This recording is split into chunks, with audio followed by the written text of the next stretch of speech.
Selamat berjumpa kembali para sahabat pada YouTube channel saya. Kali ini kita akan membahas mengenai bagaimana membangun fungsi internal audit. Ada dua pemikiran utama yang melandasi topik kita kali ini. Yang pertama adalah tugas dan tanggung jawab internal audit, dan yang kedua adalah sistem pengawasan. Untuk poin pertama mengenai tugas dan tanggung jawab internal audit, saya akan berangkat dari governance, risk, dan compliance, karena kalau kita mengingat pada tahun 1988, di mana pemerintah memberikan kelonggaran bagi para pemilik modal untuk mendirikan perbankan. Nah, pada saat itu, dengan modal 50 miliar saja, para pemodal bisa membangun bisnis perbankan, dan akhirnya berujung kepada krisis pada tahun 1998, di mana terjadi krisis ekonomi, sehingga negara kita terpaksa dibantu atau meminta pertolongan dari lembaga keuangan internasional, yaitu IMF, yang akhirnya IMF memaksa atau menekan Indonesia untuk menerapkan prinsip-prinsip good corporate governance. Yang kedua, saya akan gunakan ISO 9001/2015, dan yang terakhir kita akan menerapkan tugas dan tanggung jawab internal audit dengan berdasarkan kepada peraturan otoritas jasa keuangan mengenai piagam internal audit dan piagam komite audit. Nah, yang piagam komite audit ini tidak akan banyak saya singgung pada pembahasan kita kali ini.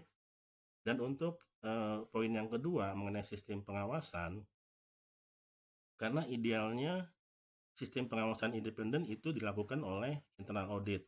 Nah, kita berharap bahwa fungsi dari internal audit adalah mereview dan memastikan efektivitas dari sistem pengawasan melekat dan sistem pengawasan atasan langsung, atau yang biasanya dilaksanakan lewat supervisory rule. Jikalau sistem pengawasan melekat dan sistem pengawasan atasan langsungnya sudah baik, sebetulnya ini akan sangat mempermudah tugas daripada internal audit. Tentunya jikalau kedua yang terdahulu itu cukup efektif, maka diharapkan bahwa tidak akan ada temuan internal audit. Itu artinya peran dan tanggung jawab internal audit sudah cukup baik, ya, dalam arti memastikan bahwa memang pengawasan melekat dan supervisory role yang diterapkan oleh perusahaan sudah cukup baik. Nah, kenapa saya menggunakan POJK? Ya, karena suatu saat jika perusahaan para sahabat ingin go public, itu sudah langsung comply sesuai dengan peraturan yang ditetapkan oleh otoritas jasa keuangan. Saya akan mulai dengan governance, risk, dan compliance. Kita biasanya mengenal good corporate governance itu ya hanya good corporate governance. Ternyata setelah saya pelajari, ya ini ada dari source-nya, GCG Roadmap, ternyata ada 3 istilah. Yang pertama adalah GCG atau Good Corporate Governance. Ini orientasinya adalah bagaimana perusahaan mematuhi semua hukum dan peraturan yang berlaku. Seperti yang saya sebutkan di depan, bahwa Indonesia mulai concern terhadap GCG karena memang ini juga satu tekanan dari lembaga IMF, ya. Kemudian yang kedua, kita mengenal istilah Good Governed Corporation atau perusahaan yang terkelola dengan baik. Nah, ini orientasinya penekanannya kepada penerapan internal control dan risk management. Dan yang terakhir ada istilah Good Corporate Citizen, yaitu perusahaan sebagai warga negara yang baik. Nah, ini ada sebagai warga negara yang baik, tentu punya tanggung jawab sosial terhadap lingkungannya. Itu sebabnya di sini ditekankan fungsi daripada tanggung jawab sosial perusahaan. Bahkan di dalam Undang-Undang PT ini juga secara implisit ditekankan, ya, bahwa bahwa perusahaan yang sudah menerapkan CSR, Corporate Social Responsibility, ada kemudahan-kemudahan tertentu yang disediakan oleh pemerintah. Ya, corporate governance, risk dan compliance, dan akhir-akhir ini mulai berkembang satu pendekatan yaitu environment, social, and governance. Nah, balik kenapa saya akan menggunakan ISO 9001-2015, karena perusahaan yang menerapkan ISO 9021-2015 itu akan memiliki kemampuan secara konsisten untuk memenuhi kepuasan pelanggannya melalui penerapan sistem yang efektif dan penyempurnaan sistem tersebut secara berkesinambungan. Ya, ini adalah bagian, kalau kita bisa sebut, bagian dari salah satu sistem pengawasan melekat. Saya akan masuk ke Peraturan Otoritas Jasa Keuangan nomor 56, ini terkait dengan tugas dan tanggung jawab internal audit, dan nomor 55 terkait dengan tugas dan tanggung jawab komite audit. Nah, di sini ada relasi internal audit dengan komite audit, yaitu hubungan antara tugas dan tanggung jawab internal audit dan tugas dan tanggung jawab komite audit. Relasinya ada di kelima poin ini. Untuk komite audit dan relasi internal audit dengan komite audit, kita tidak akan singgung dalam pembahasan kali ini, tapi kita akan fokus kepada tugas dan tanggung jawab internal audit sesuai dengan topik kita kali ini, yaitu membangun fungsi internal audit. Di piagam internal audit charter ada 9 poin, namun saya akan mengajak para sahabat untuk fokus kepada 3 poin saja, yaitu internal control, risk management, dan evaluasi 3E. 3E ini efektif, efisien, dan ekonomis, yaitu terkait dengan kinerja ya. Kinerja atas fungsi keuangan, kinerja atas fungsi akuntansi, dan seterusnya, atau bukan hanya fungsi tapi juga bisa juga bagian ya. Kinerja, bagian keuangan, akuntansi, pemasaran, IT, dan seterusnya. Nah, untuk ketujuh poin yang lain semuanya mengacu kepada 3 poin ini, internal control, risk management, dan evaluasi atas fungsi atau bagian, yaitu bagaimana internal audit menyusun rencananya, kemudian memberikan saran, membuat laporan, mereview progres tindak lanjut, kemudian ada juga termasuk program evaluasi mutu daripada kegiatan audit internalnya. Nah, ketujuh poin ini semua mengacu atau berfokus kepada pelaksanaan atau implementasi dari internal control, risk management, dan evaluasi atas kinerja perusahaan.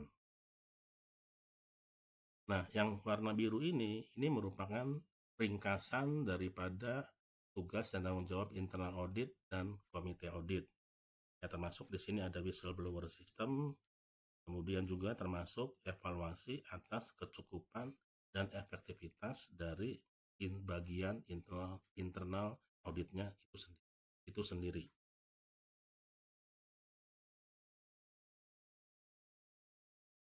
Ketentuan-ketentuan lain yang diatur dalam POJK nomor 56, yaitu di dalam piagam internal audit, antara lain mengatur kedudukan unit internal audit dalam organisasi, yaitu bertanggung jawab langsung kepada direktur utama. Pengangkatan dan pemberhentiannya dilakukan oleh direktur utama atas persetujuan dari Dewan Komisaris. Wewenang internal audit itu bisa mengakses seluruh informasi, melakukan komunikasi secara langsung, mengadakan rapat secara berkala, baik dengan BOD maupun BOC, dan juga dengan komite audit, dan melakukan koordinasi kegiatannya dengan kegiatan auditor eksternal. Poin lain yang diatur dalam piagam internal audit adalah bahwa auditor internal wajib memenuhi persyaratan, yaitu memiliki integritas dan perilaku yang profesional, memiliki pengetahuan dan pengalaman yang cukup dalam bidangnya, memahami peraturan perundang-undangan di pasar modal, memiliki kecakapan untuk berkomunikasi, memenuhi standar profesi yang dikeluarkan oleh asosiasi audit internal, mematuhi kode etik audit internal, menjaga kerahasiaan, memahami good corporate governance, dan manajemen risiko, serta kesediaannya untuk meningkatkan pengetahuan, keahlian, dan kemampuan profesionalnya secara terus-menerus. Nah, yang terkait dengan kode etik audit internal, ini sebagaimana menurut The Institute of Internal Auditor ada 2, yaitu yang pertama, prinsip-prinsip yang relevan bagi profesi dan praktik audit internal, serta aturan perilaku. Prinsip-prinsipnya, auditor diharapkan menjunjung tinggi prinsip-prinsip yang terkait dengan integritas, objektivitas, kerahasiaan, serta pengetahuan, keterampilan, dan pengalaman yang dibutuhkan. Sedangkan yang terkait dengan aturan perilaku, itu menyangkut masalah integritas. Ini detailnya, ya sebagaimana yang sudah ditempatkan di atas, ada integritas, ada objektivitas, ada kerahasiaan dan kompetensi. Nah, ini adalah detail daripada masing-masing perilakunya. Saya tidak akan bahas, para sahabat dapat lihat ya, dan mempelajari langsung dari sumbernya. Ini saya ambil dari sumber di bawah ini ya. Para sahabat dapat mempelajari lebih lanjut. Nah, mengenai jenis audit sendiri, itu ada 3, yaitu, ya ini ada berbagai macam pendekatan ya dalam membagi jenis-jenis audit, tapi saya akan pilih yang ini. Itu yang pertama adalah operational audit, financial audit, dan compliance audit. Saran dari saya sebaiknya kita lebih memprioritaskan kepada operational audit, kemudian compliance audit, kemudian yang terakhir adalah financial audit. Kenapa? Karena operational audit lebih melihat kepada kondisi saat ini dan ke depan. Kalau financial audit, kenapa saya tempatkan di yang paling terakhir? Karena financial audit ini sifatnya kita memeriksa untuk transaksi-transaksi yang sudah lewat. Artinya masa lalu. Ya, tentu tidak banyak hal yang bisa kita perbaiki gitu ya. Untuk memperbaiki masa lalu, ya saran-sarannya bisa saja untuk perbaikan ke masa depan. Nah, compliance audit ini biasanya ya bisa saja bahwa compliance audit ini justru yang paling mendasar ya. Nah, kenapa urutannya 1, 2, dan 3? Nah, untuk yang operational audit, pola pikirnya adalah apa sih sebetulnya ingin dicapai oleh perusahaan, kemudian apa yang terjadi. Bagaimana kaitannya dengan sasaran yang sudah ditetapkan. Jika terjadi gap, kenapa ini terjadi? Kemudian dilakukan corrective action, yaitu apa yang harus dilakukan supaya masalah yang sama itu tidak berulang. Itu sebabnya ini ada berbagai macam istilah ya, ada correction, ada corrective action, ada preventive action. Nah, kategori ini saya ambil dari ISO 9001-2015.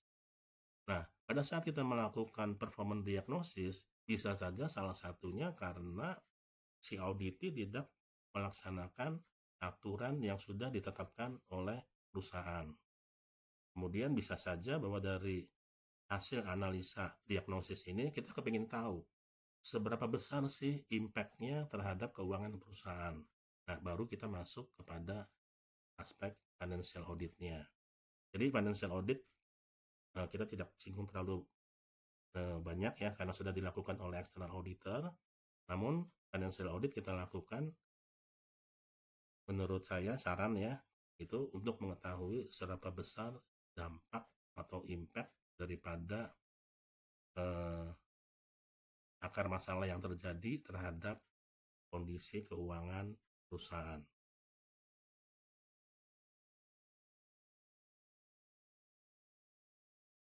Saya kemudian balik ya akan menyinggung kepada tugas dan tanggung jawab internal audit. Seperti yang saya sebut di depan, saya mengajak para sahabat untuk fokus kepada internal control, risk management, dan kinerja proses. Ya 3E, efektif, efisien, dan ekonomis. Kenapa? Karena di sini di governance, risk, and compliance atau good governance company, itu perusahaan yang dikelola dengan baik, itu fokusnya adalah kepada pengoperasian atau kinerja perusahaan yang dikendalikan dengan baik melalui penerapan sistem internal control dan implementasi daripada manajemen risiko. Kemudian poin ini saya kaitkan dengan sistem pengawasan, di mana sistem pengawasan itu ada 3 ya, mulai dari yang mendasar yaitu sistem pengawasan melekat, ini orientasinya kepada kinerja ya. Kemudian sistem pengawasan atasan langsung, ini dalam bentuk supervisory role, dan yang terakhir itu yang dilakukan oleh internal audit, yaitu sistem pengawasan independen. Dari 3 sistem pengawasan ini, dasar pemikirannya adalah internal auditor memastikan kecukupan dan efektivitas daripada sistem pengawasan melekat, menilai juga kecukupan dan efektivitas dari supervisory role yang diterapkan.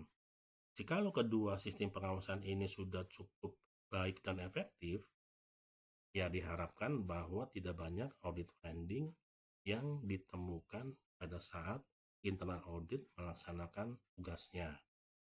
Jadi tugas utama internal audit menurut saya itu menekankan kepada pentingnya kecukupan dan efektivitas daripada kedua sistem pengawasan ini.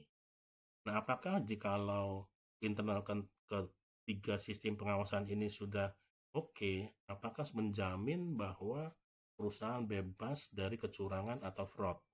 Jawabnya tentu tidak. Kenapa?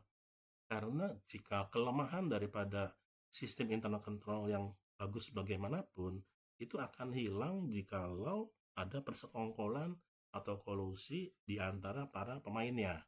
Nah, ini bukannya tidak bisa ya, tapi ini sulit sekali ditemukan oleh internal auditor. Itu sebabnya perusahaan perlu membangun dan menerapkan whistleblower system. Ini untuk mengatasi kelemahan dari sistem internal control. Ya, ini mengandalkan informasi-informasi dari pihak-pihak luar gitu ya. Pihak-pihak luar perusahaan, bisa juga informasi ini berasal dari pihak internal perusahaan. Kalau terjadi kolusi, bisa saja orang-orang salah satu dari para pihak yang terlibat dari kolusi ini nggak puas gitu ya. Kemudian dia memberikan laporan. Nah, dia akan lebih nyaman memberikan laporan ini jikalau perusahaan sudah menerapkan whistleblower system. Kenapa? Karena kerahasiaan dirinya akan terjamin dan perusahaan juga akan melindungi si lapor.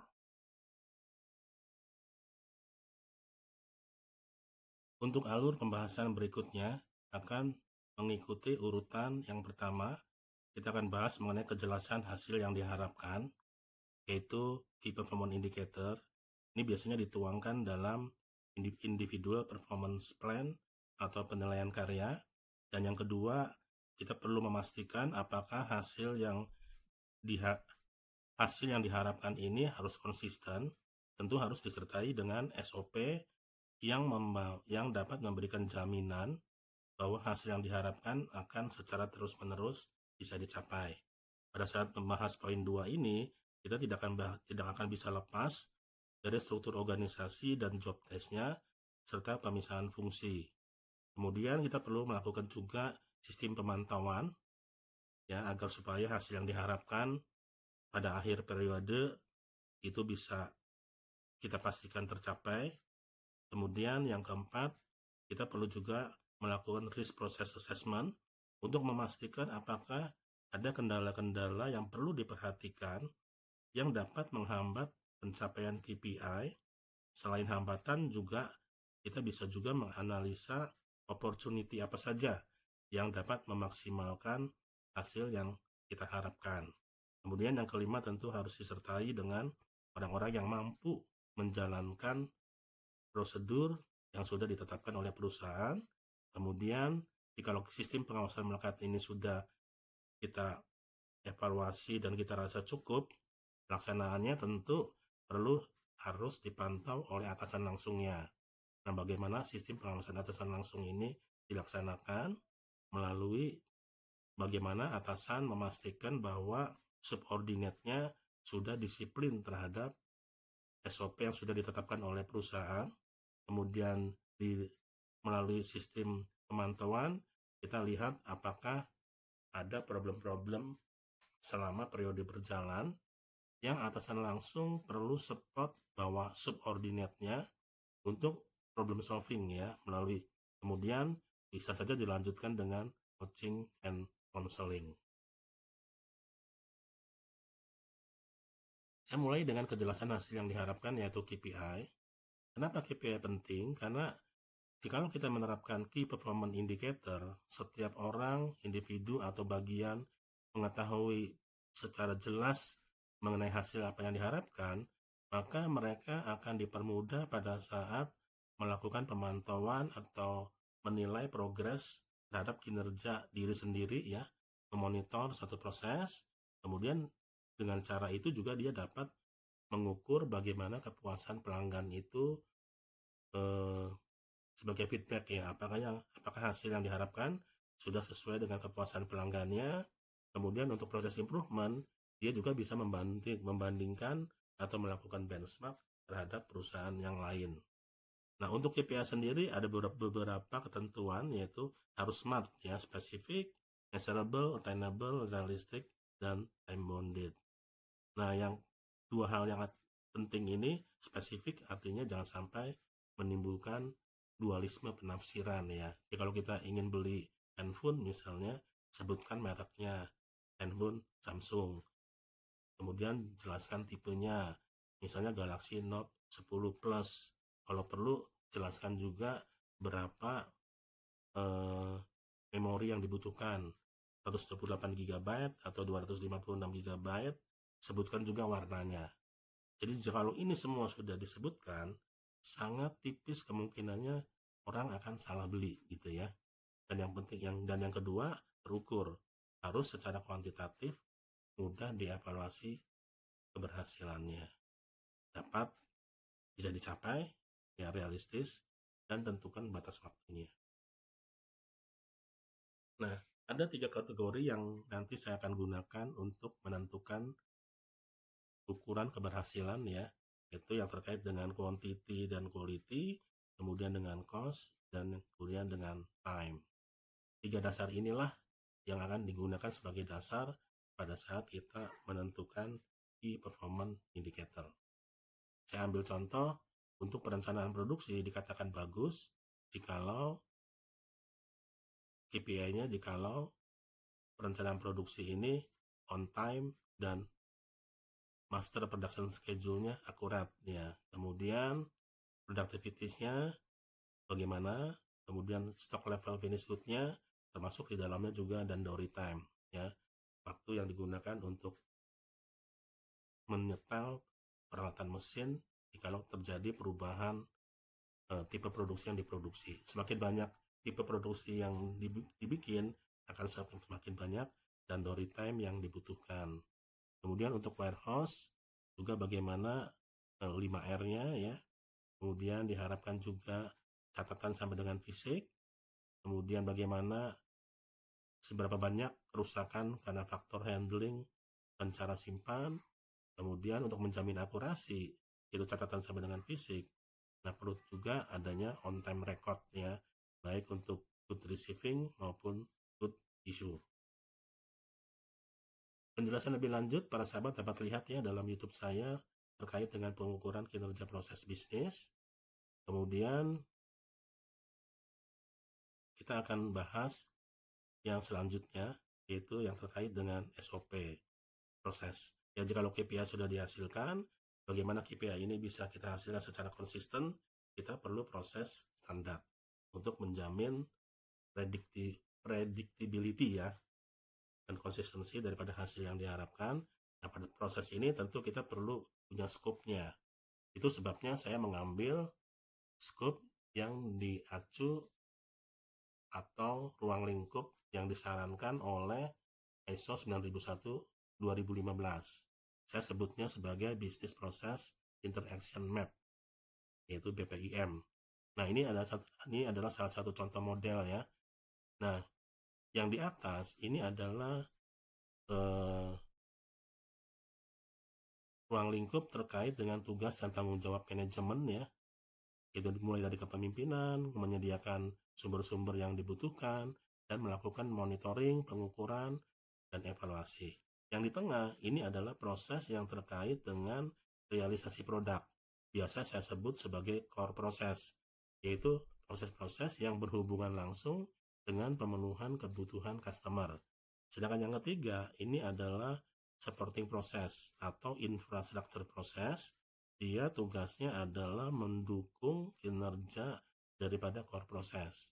Dia tidak berhubungan langsung dengan pemenuhan kebutuhan pelanggan. Lebih lanjut, para sahabat dapat lihat dalam YouTube channel saya terkait dengan cara membuat SOP berdasarkan ISO 9001-2015. Ya, ini penting ya, karena input standar, proses standar itu menghasilkan hasil standar yang memang diharapkan oleh customer kita. Jika customer puas, maka kontinuitas daripada organisasi akan lebih terjamin. Nah, tadi banyak disebut pengertian mengenai 3E ya. Ini efektif, ekonomis, dan efisien. Kalau efektif, itu tujuan yang kita tetapkan berhasil kita capai. Jadi ini adalah ukuran daripada keluaran. Sedangkan untuk ekonomis, ini adalah ukuran daripada masukan atau input, yaitu seberapa baik kita menggunakan sumber daya. Jikalau kita bisa menggunakan sumber daya dengan biaya yang lebih murah dibandingkan dengan yang direncanakan, maka itu kita sebut sebagai ekonomis. Sedangkan hubungan antara masukan dan keluaran, itu kita sebutnya sebagai efisien. Ya, biasanya ini dalam bentuk proses ya. Bagaimana kita mengelola input melalui proses menjadi outputnya. Nah, di sini disebutkan ya, efisiensi atau proses berhubungan dengan penentuan apakah tujuan dicapai dengan penggunaan sumber daya yang sudah optimal. Istilah lain daripada efektif adalah doing the right things. Istilah lain daripada efisien adalah doing the things right. Sedangkan istilah lain daripada ekonomis adalah doing things cheap. Penjelasan lebih detail para sahabat dapat lihat di YouTube channel saya terkait dengan efektif, efisien, dan ekonomis.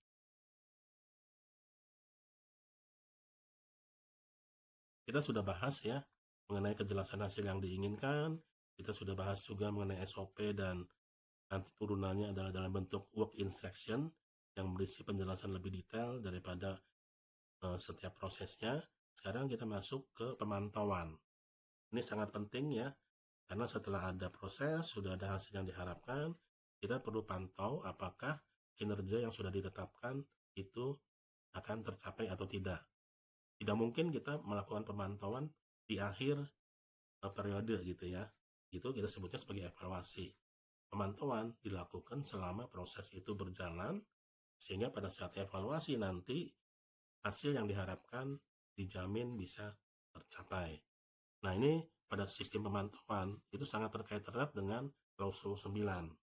Ya baliknya, kenapa saya menggunakan ISO 9001-2015, karena ISO ini merupakan standar atau best practices yang diakui secara internasional.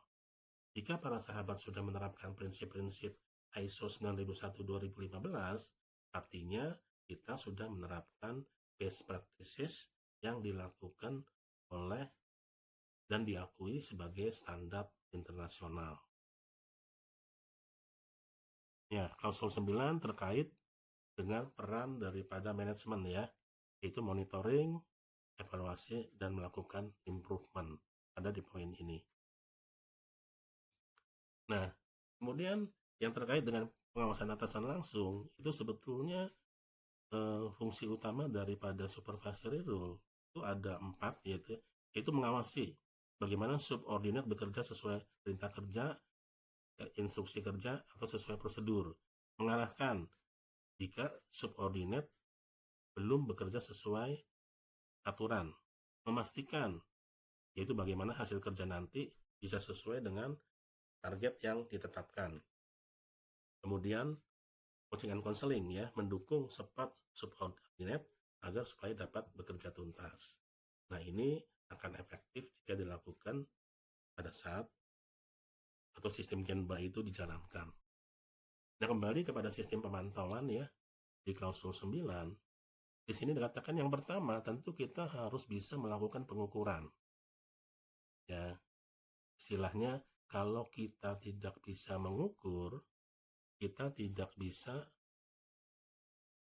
mengendalikan. Jikalau kita tidak bisa mengendalikan, kita tidak bisa mengelola. Jikalau kita tidak bisa mengelola, maka kita tidak mungkin dapat melakukan perbaikan atau improvement. Nah, pemantauan sebetulnya ingin melihat hambatan atau abnormality terhadap standar-standar yang sudah ditetapkan. Kemudian dilakukan analisa ya untuk memperoleh pengertian yang tepat sehingga dapat dicarikan solusinya. Nah, evaluasi itu dilakukan pada hasil akhir gitu ya, sehingga sudah terlambat. Itu sebabnya penting dilakukan pemantauan selama proses berjalan. Nah, ini yang saya singgung tadi ya. Kalau nggak bisa ngukur, nggak bisa mengendalikan, nggak bisa mengendalikan, nggak bisa mengelola, nggak bisa mengelola, nggak bisa melakukan improvement.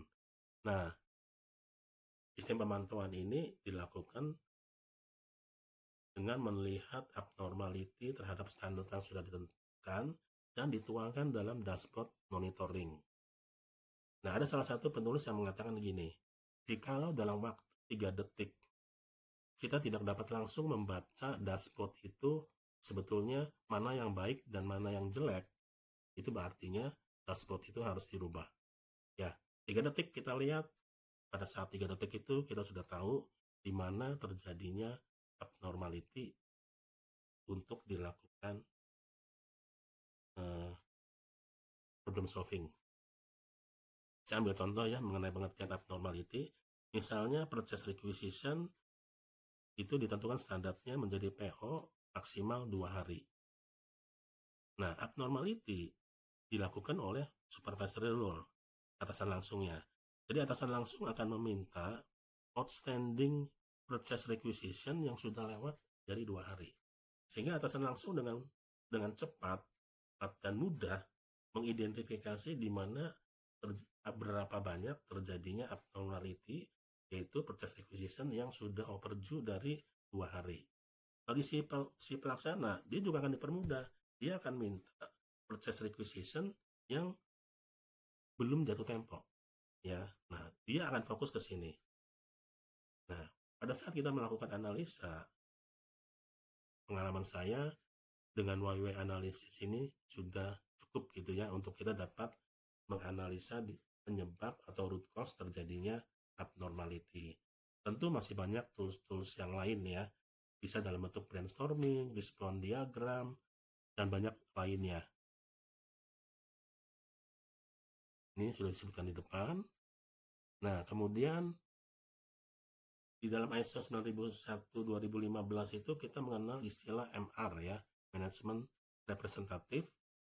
Walaupun di ISO 9001-2015 itu peran ini sudah dihilangkan ya, melekat kepada proses owner dan melekat kepada puncak pimpinan perusahaan.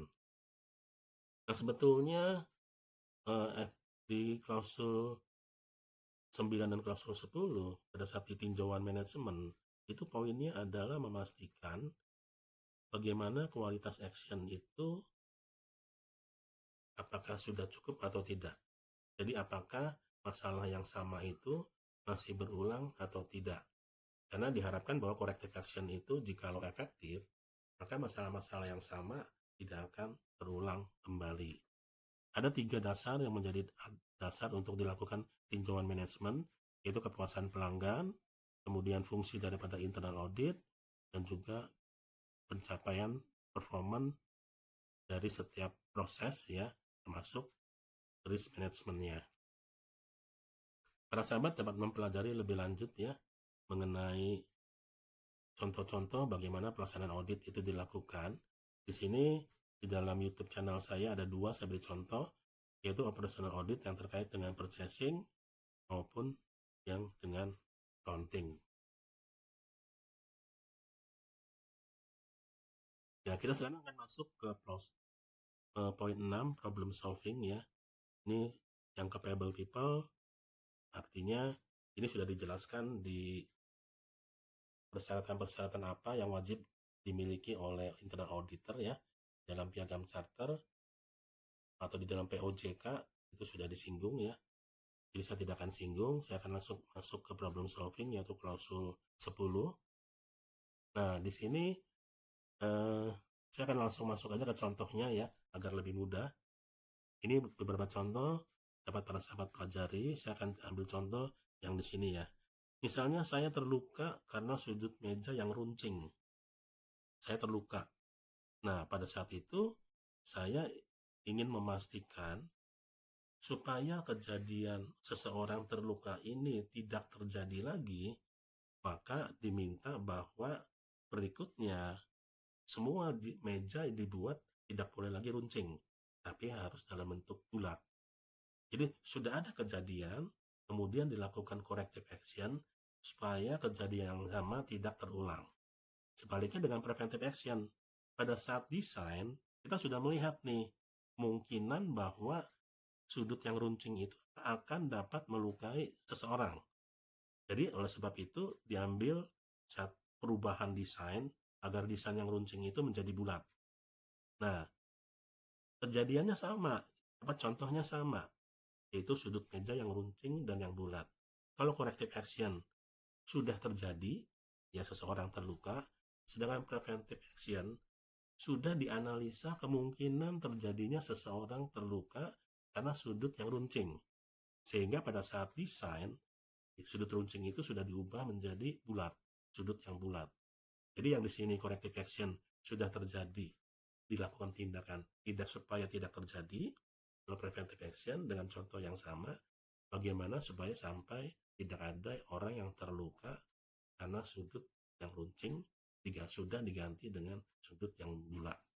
Nah, keempat contoh yang di atas ini dasar pemikirannya seperti yang saya jelaskan tadi ya. Ini tidak akan saya singgung lagi ya, sama dasarnya. Nah, ini adalah overview secara diagramnya. Di dalam ISO 9001-2015 itu selain ada customer specific requirement, itu permintaan khusus dari pelanggan, selain persyaratan-persyaratan umum lainnya ya, kemudian juga ada regulasi pemerintahan, kemudian kita bikinkan yang tadi dalam skopnya, yaitu skop ini Business Process Interaction Map. Kemudian dari setiap proses-proses ini dibikinkan SOP-nya dan work instruction-nya, kemudian ditentukan dari setiap proses ini kita tentukan apa hasil yang ingin diharapkan dalam bentuk KPI. Nah, ini timbal balik ya, dalam arti kalau satu prosedur dibikin, prosedur ini harus mampu untuk menjawab hasil yang sudah diharapkan. Ya, jadi jangan sampai kita membuat SOP, tapi kita tidak tahu nih sebetulnya hasil yang diharapkan di dalam kita membuat SOP itu seperti apa. Nah, ini udah dengan sangat baik ya ditekankan di dalam klausul 4.4.1.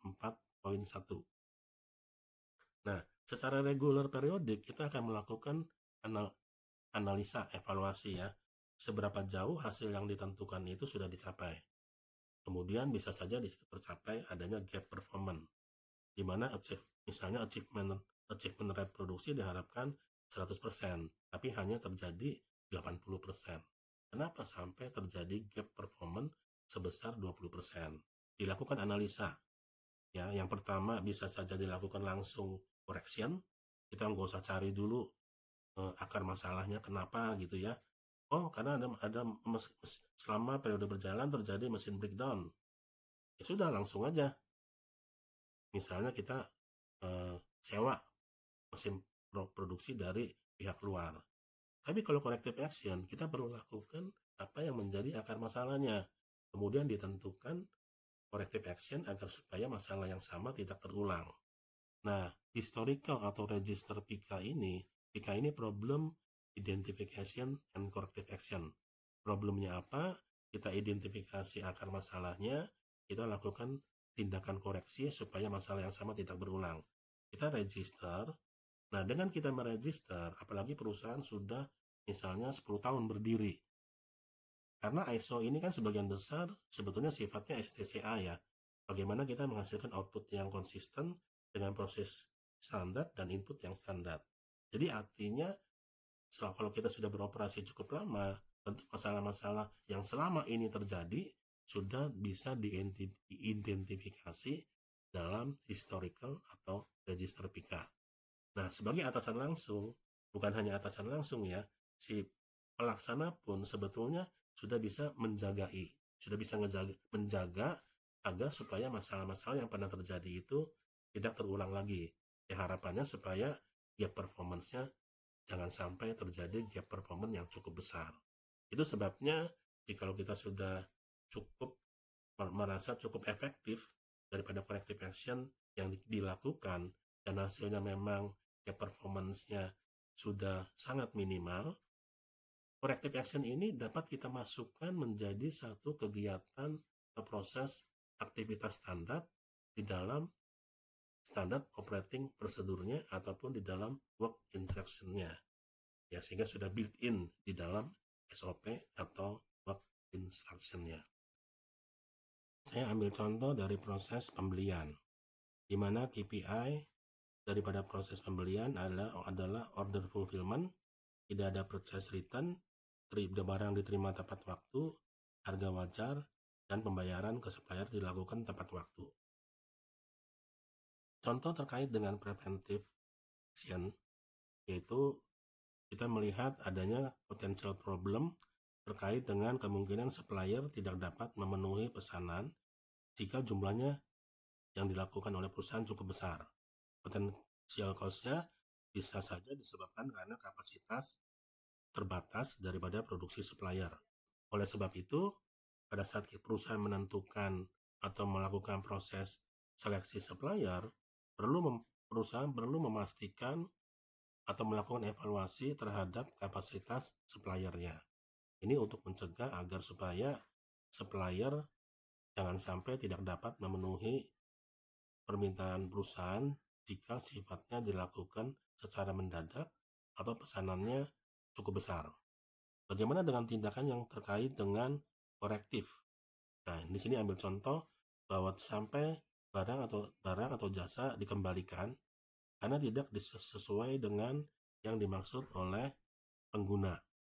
Potential cost-nya, ternyata karena spesifikasi barang kurang spesifik sehingga menimbulkan dualisme penafsiran.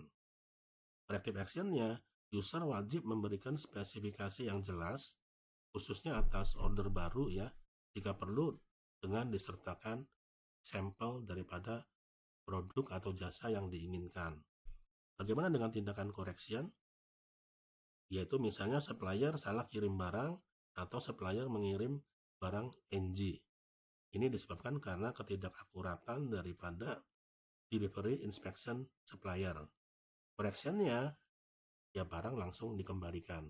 Atau perusahaan menetapkan satu kebijakan bahwa untuk barang-barang yang salah kirim atau barang NG langsung dilakukan pemotongan terhadap invoice atau pada saat pembayaran ke supplier dilakukan.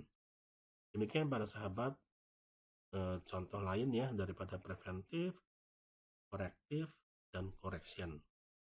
Sampai jumpa pada materi berikutnya. Semoga ini membantu para sahabat dalam membangun fungsi internal audit, apa yang perlu menjadi fokus, dan bagaimana melaksanakan atau poin-poin penting yang internal audit perlu fokuskan. Sampai jumpa.